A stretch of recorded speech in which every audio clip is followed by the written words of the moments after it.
The police car pulled up with a slow, deliberate stop, its flashing lights painting the quiet suburban street in an eerie glow. My heart pounded as I turned to face the officer stepping out of the vehicle. His gaze shifted between me and the furious woman standing on my lawn. Margaret, arms crossed, nostrils flaring, stood like a VY Lane who had just executed her master plan.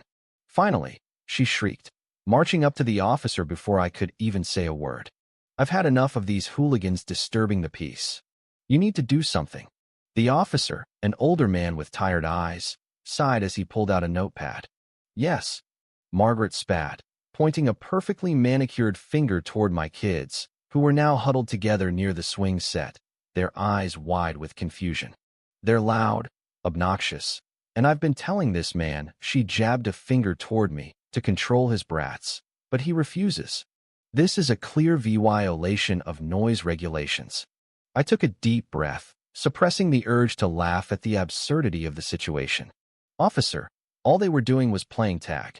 Margaret gasped, clutching her chest like I had just admitted to a federal crime. Playing tag? At this hour? It's nearly. She checked her watch, her expression faltering for just a second. 6:15 p.m.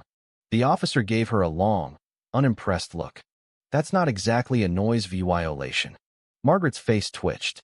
It's disturbing. I work hard. I deserve peace and quiet in my own neighborhood. Before I could respond, my youngest daughter, Lily, who had been clutching her stuffed bunny, tilted her head and whispered loudly, "Daddy, is that the mean lady who said we should play inside forever?" The officer's lips twitched like he was fighting a smirk. I, however, had no such restraint. "Yes, sweetheart, that's her." Margaret let out an exaggerated gasp. "This is harassment. Are you hearing this?" The officer exhaled, clearly reaching the end of his patience. "Do you have any evidence that these children are violating any laws?" Margaret squared her shoulders. "I don't need evidence. I know the law. Children shouldn't be allowed to scream like wild animals whenever they please." The officer jotted something down in his notepad. Margaret's smug expression returned, but then the officer looked up and said something that wiped it right off her face. "I'm going to need to see your ID." For the first time since this ridiculous situation began, Margaret hesitated. What? Because you just admitted to knowingly making a false police report."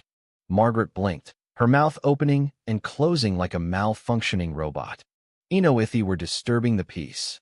At 6:15 p.m., the officer tilted his head. "Do you hear yourself right now?" Margaret's arms flailed. "There are laws. I will not be disrespected like this." The officer flipped his notepad shut. "Do you know what the penalty is for misusing emergency services?" Margaret's face turned a lovely shade of red. "Penalty? Yes," the officer continued. "Wasting police resources for personal grievances can result in a fine. And from what I'm hearing, this wasn't your first complaint about these kids, was it?" Margaret's eyes darted toward me. I raised an eyebrow, enjoying every second of this. "Oh no, officer, she's been at this for months." He nodded. "Then I'll need to file a report." Margaret's entire demeanor shifted. The smugness vanished, replaced by panic. Wait, you're fining me?" "That's how it works," the officer said, pulling out a ticket book. My kids, sensing the shift in power, began whispering excitedly to each other. Even Lily, who was usually shy around strangers, giggled and hugged her bunny. Margaret stomped her foot. "I called you to do something about them." "And I did," the officer said, writing down her name. "I found that no crime was committed except for yours." The pure, undiluted rage that exploded from Margaret in that moment could have powered an entire city. She sputtered, hands flapping like a broken windmill, her face contorted into an expression of disbelief so dramatic it could have won an Oscar. "This is insane. This is abuse of power. This is a due law 500 fine," the officer finished, tearing the ticket from the book and handing it to her. Margaret snatched it like it was coated in poison. "You're going to regret this," she hissed, her eyes narrowing at me. I smiled, tucking my hands into my pockets. "Oh, I sincerely doubt that." She turned on her heel and stormed back to her house, but not before stomping on a few of my kids' sidewalk chalk drawings in a petty final act of defiance. The officer exhaled and glanced at me. "Some people, huh?" I chuckled. "You have no idea. As he walked back to his car, my son whispered, "Dad, does this mean we can play louder now?" I grinned. Maybe just a little. The car pulled away, and just like that, the most ridiculous, satisfying showdown I had ever experienced was over. Or so I thought. Because Margarito, she wasn't done. Not even close. Margaret didn't take the fine well. In fact, I had never seen a human being look so personally offended by a piece of paper in my life. She stood on her porch, gripping the ticket as if she could crush it into oblivion through sheer rage alone. For a moment, I almost felt bad for her. Almost. But then she locked eyes with me, her gaze filled with such unfiltered spite that it sent a clear message. I wasn't dealing with just an angry neighbor anymore. I had just declared war. The next morning, I expected things to calm down. After all, she had already embarrassed herself, got fined, and made a fool of her argument. But Margaret wasn't the type to admit defeat. No, she was the type to double down, and that became apparent the moment I stepped outside to grab my morning paper. She was already there, standing stiffly on her front lawn, arms crossed. The way she was staring at me made it feel like I had personally ruined her life. "Morning, Margaret," I said, trying to act normal. She let out a loud, dramatic huff. "Don't think this is over." I sighed. "Margaret, it was a fine. Just pay it and move on." "Oh, I will," she sneered. "But I'll also be making sure this neighborhood isn't turned into a circus by your wild, uncontrollable children." I had to bite my tongue to stop myself from laughing. "You're seriously still going on about this?" She took a step forward, lowering her voice. "You have no idea who you're messing with." And with that ominous threat, she spun on her heel and marched back inside her house. I watched her go, shaking my head. It was impressive, really. Most people would have given up by now, but Margaret had somehow set herself that she was on a righteous mission. Unfortunately for her, my kids weren't about to stop playing outside just because she had a personal vendetta against fun. That afternoon, I sat on my porch while my kids ran around in the yard, laughing and chasing each other. Everything felt peaceful, almost normal. That is, until I heard the unmistakable sound of Margaret's front door slamming open. I turned my head just in time to see her storming across her lawn toward me, a folded piece of paper clenched in her fist. "Huh," she boomed, while VYing the paper in my face. "Thought you were smart, didn't you?" I blinked. "What?" Margaret shoved the paper toward me. "The HOA sent you a warning." I took the paper, unfolding it carefully. Sure enough, it was an official notice from the Homeowners Association, stating that I had received a complaint about excessive noise after reasonable hours. I looked back up at Margaret, who was practically bratting with excitement. "This has to be a joke," I said. She crossed her arms, grinning like she had just won the lottery. "It's not a joke. You broke the rules. Now you have to suffer the consequences." I read the complaint again, then checked the timestamp. My eyes narrowed. "Margaret, this says the violation happened at 10 p.m. last night." "Exactly," she snapped. "See? The HOA agrees with me." I smirked. "Margaret, my family was out of town last night." The color drained from her face so fast I thought she might pass out. Her mouth opened and closed, but no words came out. I could practically hear the gears in her head screeching to a halt. "That hat's not possible," she finally managed. "Oh, it is," I said, pulling out my phone. "Want to see the security footage?" She paled even more. That's not necessary." I ignored her, tapping on my security app. A few moments later, a clear video played on the screen. Our empty driveway, the stillness of the house, and the timestamp proving that we hadn't even been home. I turned the phone toward her, and her jaw clenched so tightly I thought she might break a tooth. "So," I said, struggling to keep the amusement out of my voice, "either my house is haunted, or you made a false complaint." Margaret let out a strangled noise. This is ridiculous. The HOA wouldn't just make something up." I shrugged. "Guess I should let them know someone's been filing false reports." Her eyes widened. "Wait. Too late." I was already dialing the HOA's number. The call didn't last long. The moment I told them I had video proof of being out of town, the HOA rep on the other end sighed, he VYLY, and assured me they would look into it. That was HOA language for, "We're about to have a very awkward conversation with Margaret." Margaret stood frozen, her mind clearly racing for a way out of this mess. I could almost see her soul Leah vying her body when I hung up the phone and gave her a polite smile. "Looks like you might be the one breaking the rules, Margaret." She sputtered. "You manipulating the system. You probably faked that footage." I chuckled. "Sure, Margaret. I faked a whole vacation just to trick you." Her face twisted into something ugly. "This isn't over." I sighed. "Margaret, maybe just let it go. You're making things worse for yourself." But Margaret wasn't listening. She turned on her heel and stomped back to her house, slamming the door behind her. I knew right then that she wasn't giving up. She was just planning her next move. And if I had learned anything from dealing with her, it was that she wasn't the type to go down quietly. I was right. The next day, I woke up to find my kids' sidewalk chalk drawings smeared into a muddy mess. The colorful unicorns and rainbows they had spent hours working on were now nothing but ruined streaks on the pavement. My youngest, Lily, stood next to the destruction, clutching her bunny plushie, her eyes welling with tears. "Daddy," she sniffled, "who did this?" I already knew the answer.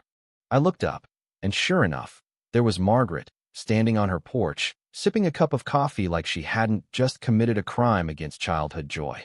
She caught me looking and smirked. I took a deep breath, keeping my anger in check. This was getting out of hand.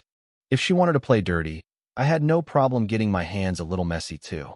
Margaret thought she could win this little war. She had no idea what was coming next. The destruction of the sidewalk chalk drawings was the last straw. I had tolerated Margaret's antics for long enough, and while I wasn't about to stoop to her level, I also wasn't going to sit back and let her keep getting away with this. She had made it clear that she wasn't going to stop until she had complete control over the neighborhood, and that wasn't going to happen on my watch. My kids were upset, but I reassured them that everything would be fine. Deep down, though, I knew this was far from over. Margaret had declared war, and it was time for me to start fighting back. That afternoon, I decided to have a word with some of the other parents in the neighborhood. If Margaret was doing this to me, there was a good chance she had harassed other families too. And sure enough, the moment I brought up her name, I was met with a chorus of groans and eye rolls. "She's been a nightmare since the day she moved in," one mother sighed. "Last summer, she called the HOA on us because our kids were playing with water balloons in the front yard. She claimed they were damaging the pavement." Another dad shook his head. "She tried to get my son banned from the community pool because she thought he was splashing too much." It's a pool, what does she expect? I couldn't believe what I was hearing. Margaret wasn't just after my kids. She had been terrorizing the entire neighborhood for years. The only reason she hadn't been stopped was because nobody wanted to deal with her. But now, things were different. Now, we had a chance to put an end to her reign of terror. That evening, I started gathering evidence. I printed out a copy of the false HOA complaint she had filed against me. I saved the security footage proving that my family had been out of town. I even compiled statements from the other parents, detailing all the times she had harassed them. The plan was simple. I was going to present everything to the HOA and demand that they take action against her. No more false complaints, no more petty revenge, no more nonsense. If she wanted to play dirty, I was going to fight back with cold, hard facts. But Margaret, being Margaret, wasn't about to make things easy. The very next morning, another HOA letter arrived in my mailbox. This one was even more ridiculous than the last. According to the complaint, my kids had been recklessly riding their bikes in a dangerous manner, putting the safety of the community at risk. The accusation was so absurd that I laughed out loud. My kids were 7 and 10 years old. The most reckless thing they did on their bikes was ride in circles, pretending to be superheroes. I wasn't the only one who found it ridiculous. When I showed the letter to my neighbor, he snorted. "Reckless bike riding? What does she think this is, a fast and furious movie?" I had no doubt in my mind that Margaret was behind this. She had lost the battle with the police officer, and now she was trying to win by flooding the HOA with nonsense complaints.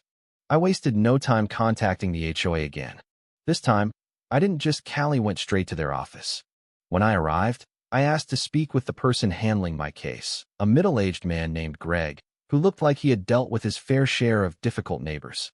The moment I sat down, I placed the security footage and the stack of complaints in front of him.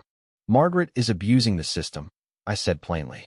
"She's filing false reports, wasting everyone's time, and harassing multiple families in the neighborhood. This needs to stop." Greg flipped through the documents, his expression growing more annoyed with each page. "You're not the first person to complain about her," he muttered. "We've had issues." I raised an eyebrow, and he sighed. "And we've tried to talk to her, but she always finds some way to manipulate the rules. Technically, she hasn't broken any major bylaws, just a lot of minor ones." I pointed at the false noise complaint she had made. "She made this up. She knew I wasn't home. That's harassment." Greg rubbed his temples. "You're right. And if we can prove she knowingly submitted a false complaint, that's grounds for disciplinary action." I leaned back in my chair. "So what's the next step?" Greg exhaled. "Hevyly. We'll need to formally investigate her. That means gathering statements, reviewing footage, and confronting her with the evidence." "Good," I said, "because she's not stopping. She destroyed my kids' chalk drawings yesterday." "What's next?" "Slashing tires." Greg shook his head. "This woman really thinks she owns the place, huh? You have no idea." By the time I left the office, I felt like we were finally making progress. Margaret had spent years bullying people into submission, but this time, she had picked the wrong family. But Margaret wasn't finished yet. That night, as I was taking out the trash, I noticed something odd. There was a figure lurking near my driveway. At first, I thought it was just a shadow, but then I saw movement. Someone was standing near my trash cans, doing something. My heart pounded as I stepped closer. The figure turned, and under the dim glow of the streetlights, I saw exactly who it was: Margaret.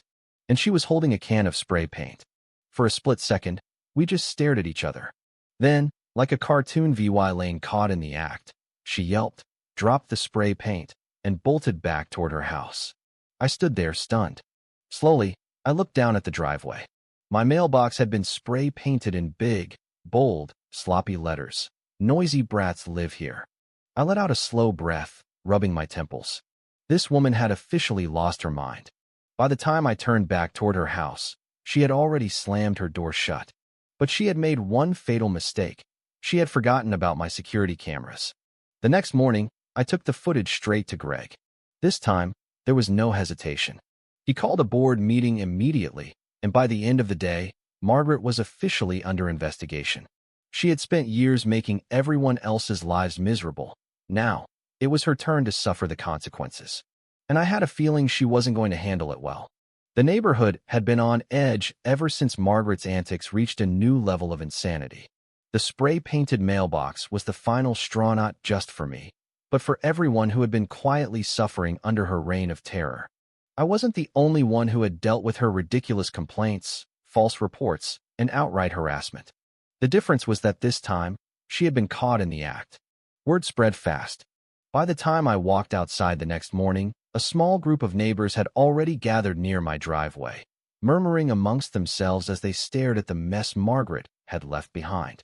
Some of them had seen the security footage I had sent to the HOA, and it didn't take long before they started sharing their own horror stories. "She called the cops on my teenager for playing basketball in our driveway." One man grumbled, arms crossed over his chest. "She left a nasty note in my mailbox last month because my lawn wasn't perfectly trimmed," a woman chimed in. "She even reported me to the HOA for hevying weeds, and I don't even have a garden." "She made my 6-year-old cry," another mother added bitterly.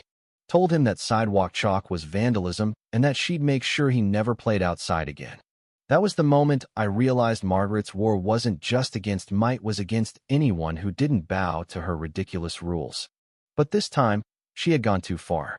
She had gotten comfortable bullying the neighborhood, assuming no one would push back. That was about to change. I spent the afternoon speaking with Greg from the HOA again, who assured me that Margaret was being investigated for multiple violations.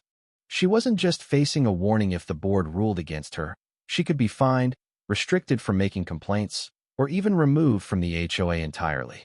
That was the kind of justice this neighborhood had been waiting for. But Margaret, being Margaret, wasn't about to take this lying down.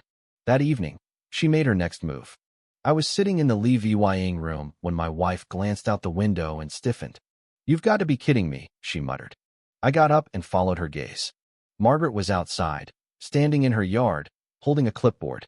Every few minutes, she'd march up to a neighbor's house, knock on their door, and start what looked like a very aggressive conversation. I couldn't hear the words, But judging by the expressions of the people she was speaking to, it wasn't going well for her. Curious, I stepped outside. The moment Margaret spotted me, her face twisted into something between smugness and fury. She marched toward me, while vying her clipboard like it was some kind of weapon. "You're going to regret this," she hissed. I sighed. "Regret what, Margaret?" "Making sure you finally face the consequences of your actions." She shoved the clipboard at me. "This is a petition. It's to have you removed from the neighborhood." I blinked, staring at the paper in disbelief. "You can't be serious." "Oh, I'm very serious," she snapped. "You've been harassing me. You've been spreading lies. You've been turning the whole neighborhood against me." "I don't have to turn anyone against you, Margaret," I said, struggling not to laugh. "You've done that all by yourself." Her eyes narrowed. "You think this is funny?" "A little bit, yeah." Her nostrils flared. "Well, let's see if you're still laughing when you have to explain to your children why they don't have a home anymore." That was when my patience ran out. I stepped closer, lowering my voice just enough to make sure she knew I wasn't playing games anymore. "You've called the cops on my kids. You filed false complaints. You vandalized my property.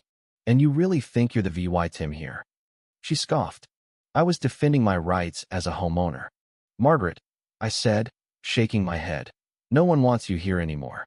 You've spent years making this place miserable for everyone else. And now that people are standing up to you, you're panicking." Her expression flickered just for a second, but then she straightened her shoulders.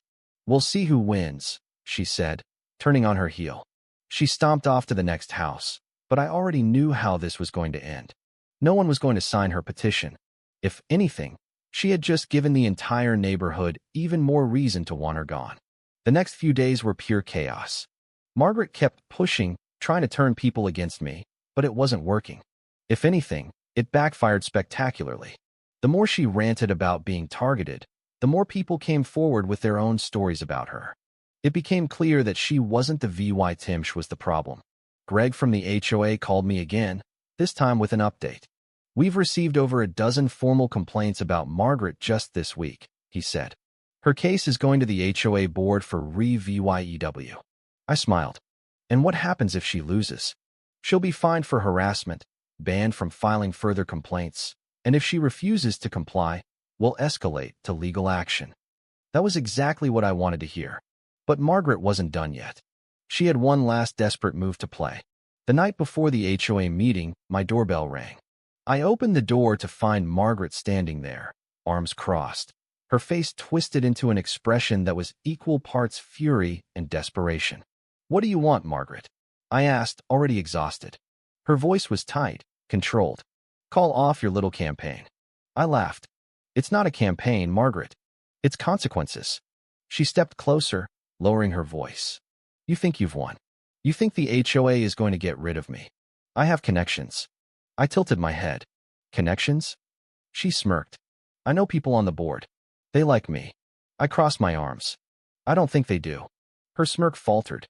"You don't know everything." "No," I said, "but I do know this. Tomorrow, you're going to be sitting in a room full of people who have had enough of you. And for the first time in your life, you won't be able to weasel your way out of it." Her face twisted in rage.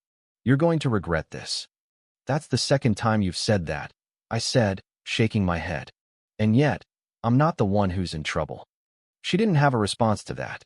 Instead, she let out an angry huff, spun around, and stormed off. I watched her go, then closed the door, feeling a sense of satisfaction settle over me. Tomorrow was the day. Tomorrow, she would finally face the consequences of everything she had done. And somehow, I had a feeling she wasn't going to handle it well. The morning of the HOA meeting was electric with anticipation. It wasn't just me who was ready for this. Practically the whole neighborhood was buzzing. Margaret had burned so many bridges that people were coming just to watch her finally be held accountable. The HOA usually held their meetings in a small conference room at the community center, but today, they had to move it to a larger space because so many people wanted to attend. That was how much damage Margaret had done over the years. I arrived early, but I wasn't the first one there. A few of my neighbors had already taken their seats, whispering amongst themselves. Greg, the HOA representative who had been handling the case, greeted me with a nod. He looked tired, like he had spent the last few days dealing with Margaret's endless complaints. She's already sent 3 emails this morning, he muttered. One of them was just the word unfair in all caps. I smirked. Sounds about right. It wasn't long before Margaret arrived. She walked in with her head held high, acting as if she was about to receive an award instead of facing disciplinary action. She was wearing her usual self-righteous expression, clutching a thick stack of papers that I assumed was filled with whatever nonsense arguments she had prepared. The room quieted as the meeting began. Greg cleared his throat and addressed the group. We're here today to discuss multiple complaints regarding a homeowner who has been accused of harassment, filing false reports, and violating HOA policies. After a thorough investigation, we have gathered evidence and will be reviewing the findings now. Margaret immediately shot up from her seat. I would like to speak first. Greg sighed. Margaret, we will allow you to respond, but we need to present the case first. Margaret huffed but sat down, crossing her arms like a child being told no for the first time. Greg continued, listing every complaint that had been filed against Margaret in the past few years, from the false police calls to the fabricated HOA violations. Each accusation was backed by evidence, including emails, security footage, and witness statements. When he got to the part about her spray painting my mailbox, he even pulled up a still image from my security camera showing Margaret in the act. The room was silent for a moment.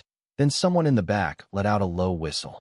Margaret's face had gone pale, but she quickly recovered, forcing a smirk. This is all a smear campaign, she claimed.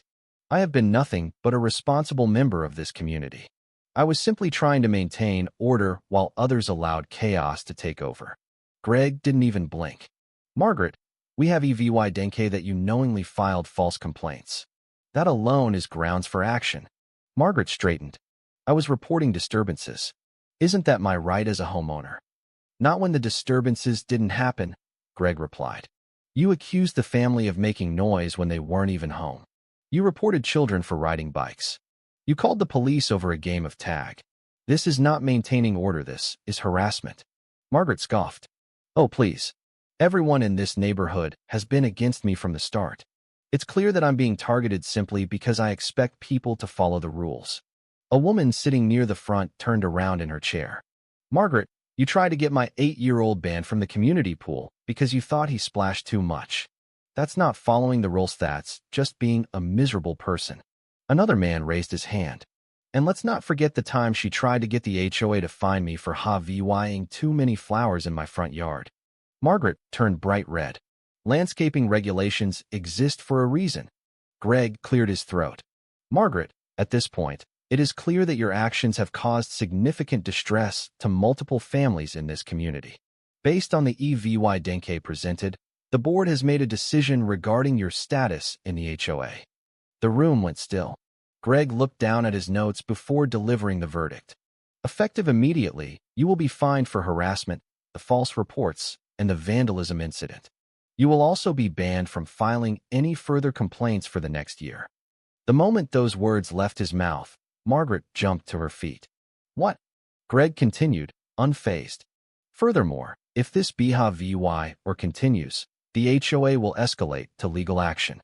Your membership in this association is contingent on following the rules, and harassment of your neighbors is not tolerated. Margaret looked like she was about to explode. This is insane. I am the victim here. You're all conspiring against me. Greg didn't even flinch.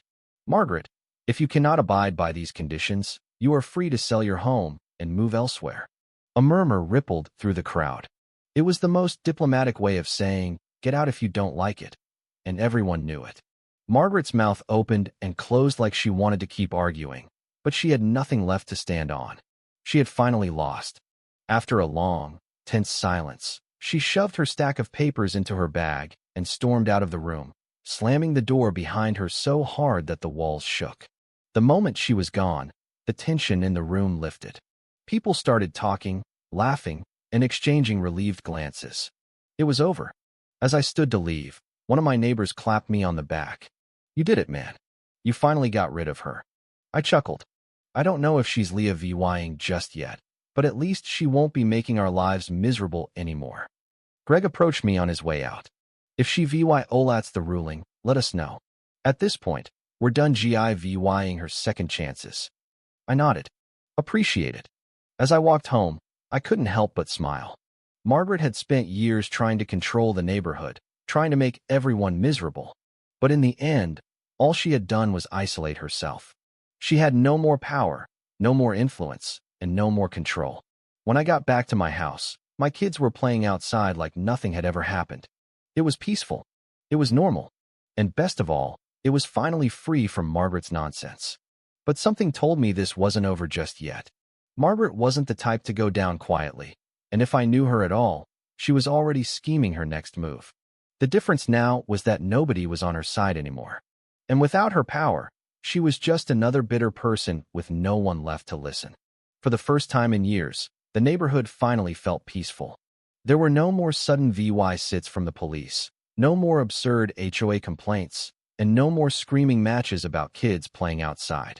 It was like the air itself was lighter, as if Margaret's presence had been weighing the entire community down. My kids ran around freely, their laughter filling the evening sky without fear of some ridiculous complaint. But as much as I wanted to believe it was over, I knew Margaret too well. She wasn't the type to take a loss gracefully. She had spent years controlling the neighborhood through intimidation and manipulation, and now that she had been stripped of that power, I knew she wouldn't go down without a fight. For the next few days, Margaret stayed uncharacteristically quiet. Her car was still in the driveway, but she rarely came outside.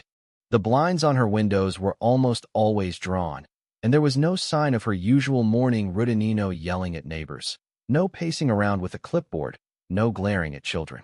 It was eerie, like a lane retreating into their lair to plan their next attack.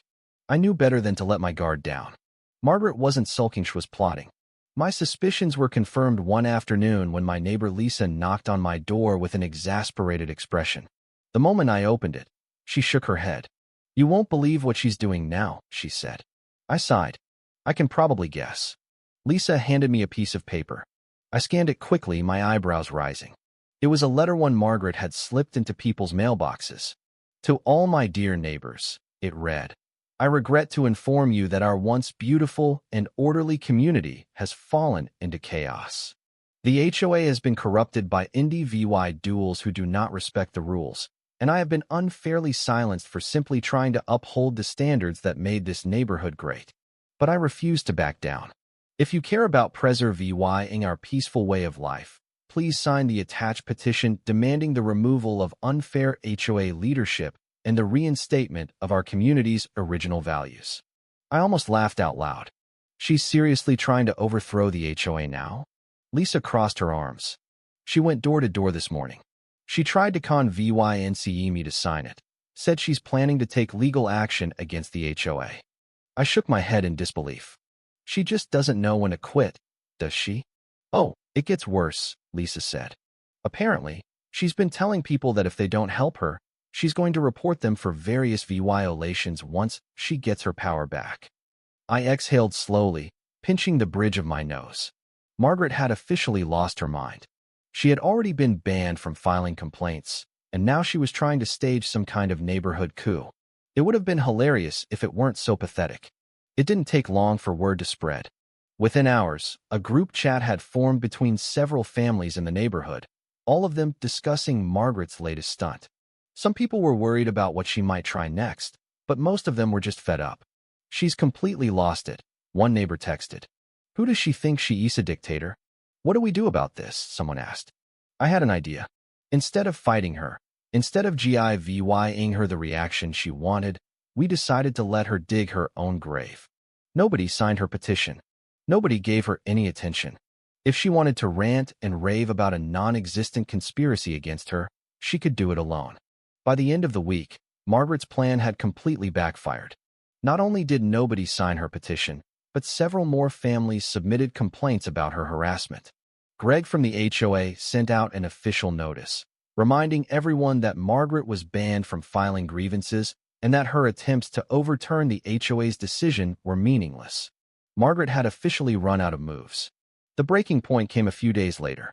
I was out in my front yard when I saw her dragging a "for sale" sign onto her lawn. She struggled with it, stabbing it into the ground with so much force that I thought she might break it. I watched in silence as she stomped back toward her house, her movements stiff with frustration. She had finally realized she had no more power left. A few hours later, Greg called me. "Thought you'd want to hear this," he said. "Margaret's selling her house. She officially notified the HOA today." I exhaled, shaking my head. She really couldn't stand losing, could she? "She brought this on herself," Greg said. "Nobody wants to live in a community where they're hated by everyone." He was right. Margaret had spent years making herself the most despised person in the neighborhood, and in the end, she had no choice but to leave. Over the next few weeks, I saw less and less of her. The blinds remained shut, and she barely stepped outside. When she did, she avoided eye contact with everyone, moving quickly like she was afraid of confrontation. It was a stark contrast to the woman who had once stood on her porch, barking orders at people like she was the queen of the cul-de-sac. Then, one morning, moving trucks arrived. It was a surreal sight, watching her belongings being packed away piece by piece. Some neighbors gathered outside, not to gloat, but simply to confirm that it was finally happening. Margaret, for once, didn't say a word. She kept her head down, her lips pressed into a tight line as she said the movers. She had spent years making noise, making herself the center of attention, but now, in her final moments in the neighborhood, she was utterly silent. When the last box was loaded, she finally turned toward the street. Her gaze flickered toward me, and for a moment, I thought she might say something, maybe a final insult, maybe a desperate attempt to rewrite history. But she didn't. She just got into her car, slammed the door, and drove away. The second her car disappeared down the road, a slow cheer spread through the crowd. It wasn't loud or obnoxious, but it was filled with relief. Margaret was gone, and just like that, the neighborhood was truly peaceful. In the days that followed, life returned to normal. The kids played outside without fear of police being called. People greeted each other warmly instead of with wary glances. It was like we had all been holding our breath for years and had finally been allowed to exhale. One afternoon, I was sitting on my porch when Lisa walked by with her son. She smiled at me. "I've got to say, it feels different without her around." I nodded. "Better. Way better," she said with a chuckle. Not long after, a new family moved into Margaret's old house, a couple with 2 kids. They introduced themselves right away, friendly and eager to be part of the community. The first thing those kids did was run outside and start drawing with sidewalk chalk. Nobody stopped them. Nobody complained. And this time, nobody ever would. If you were the one in this story, how would you react? Would you stand up and fight back, or accept the unreasonable pressure and control from the HOA? Share your thoughts in the comments below. And don't forget to subscribe, like, and share this video with more people. Your small action gives us the motivation to keep bringing you more intense and engaging stories. Thanks for watching, and we'll see you in the next video.